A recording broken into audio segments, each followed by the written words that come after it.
तीनों बिल तो गिर गए। हाँ। आप लोगों ने तो वोट दिया ना। मुझे कहिए मेरे नंबर पर जो ब्रजेश, थैंक यू उपाध्याय जी। जी हाँ, कृपया बने रहिएगा सर। हम लोग तो सरकार के साथ हैं, सरकार जो भी कर रही है उसके साथ हैं। जब गठबंधन में है तो उसको करेंगे ही। ये गिर कैसे गया? नहीं गिरा, ये कि विपक्ष के लोग चिल्लाते रहते थे कि हम महिला आरक्षण चाहते हैं, महिला आरक्षण दिया जाए, लेकिन जब जरूरत आई, जब उनको जरूरत पड़ी तो उन्होंने उस पर विरोध किया। तो इनका जो मुखौटा है विपक्ष का वो खुल करके सामने आया। इस देश की महिलाओं ने भी देखा और इस देश की जनता ने भी देखा कि महिलाओं के आरक्षण का विरोध कौन कर रहा है। और ये जो विरोध इन्होंने किया है ये आने वाले समय में इनको महंगा पड़ेगा। इस देश की महिलाएं इनको कभी माफ़ नहीं करने वाली हैं।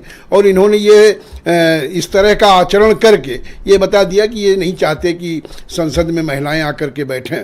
और क्योंकि इनको जो किंतु और परंतु के साथ इन्होंने जो विरोध किया, भाई इनको पता है कि 2029 तक जो है ये नहीं हो सकता, जो सेंसस है या डिलिमिटेशन है, इन पर अगर आप चर्चा कराना चाहते हो तो किंतु परंतु के साथ जनगणना तो दुबे जी शुरू हो गई। नहीं, तकनीकी कारणों पे ये जाने की जरूरत नहीं थी। इसको जिस तरह से भी ये संशोधन था, इसको बता आपकी धुन पर नाचे, ये चाहते हो? नहीं, क्यों नहीं, महिलाओं का अगर जो आप चाहते हो उस तरह से डांस करें। हम क्या चाह रहे हैं, हम तो महिलाओं का, हमारी जो एनडीए की गवर्नमेंट है वो चाह रही थी महिलाओं का भला हो जाए, महिलाओं को आरक्षण मिल जाए, महिलाएं जो है पार्लियामेंट के अंदर आकर के बैठे। विपक्ष के लोगों ने उस पर जो है विरोध करके पानी फेरा। बात बताओ कि ये 2026 का सेंसस चल रहा है, डेटा आ जाने दो, गिनती हो जाने दो।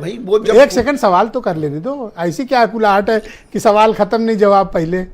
नहीं, मैं ये कह रहा हूं कि 26 की गणना हो रही है, जनगणना हो जाने दो, एक डेटा आ जाएगा, पता चल जाएगा ऋचा सिंह कितनी है, पाल लोग कितने हैं, गड़रिया समाज कितना है, कुर्मी समाज कितना वो तो आता रहेगा। यादव, मौर्य, कुशवाहा, पटेल, राजभर के साथ क्यों नहीं, जो ये है इससे क्यों नहीं स्वीकार कर रहे हो? ये तो 2011 का है। क्यों जाने की जरूरत है? 15 साल महिलाओं को आरक्षण मिल रहा है तो आपके क्यों दर्द हो रहा है पेट में? 15 साल पुराना डेटा नहीं, आप ये जो आज हो रहा था ब्रजेश जी, ये तो 20-25 साल पहले, ये 3 दशक पहले हो जाना चाहिए। जब अजीत सिंह मंत्री थे तब हो जाना चाहिए। 3 दशक पहले हो जाना चाहिए था। जब अजीत सिंह मंत्री थे तब हो जाता।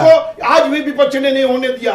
आज भी इन्होंने अपना बताया कि हमें महिलाओं से, उनके आरक्षण से हमें कोई मतलब नहीं, हम केवल दिखावटी बातें करते हैं। ये आज जनता के सामने एक चीज आपने देखी, विपक्ष इंटैक्ट है, उसको तोड़ नहीं पाए। 230 वोट उनके पास हैं। नहीं, वो हमें तोड़ने की क्या, ये इनका चेहरा सामने आया। इस देश की महिलाओं ने समझा, इस देश की जनता ने समझा कि ये महिलाओं के विरोधी हैं। अच्छा। वो बिल्कुल स्पष्ट होकर के चला गया। ये चला गया।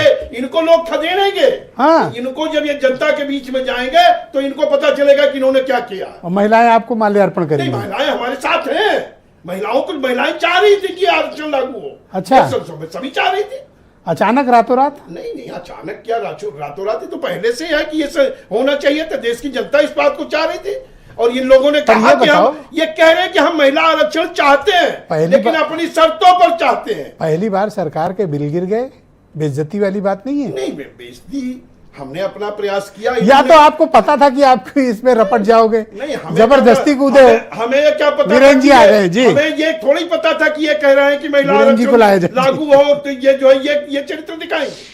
अच्छा, आपने सोचा खुद ही कल्पना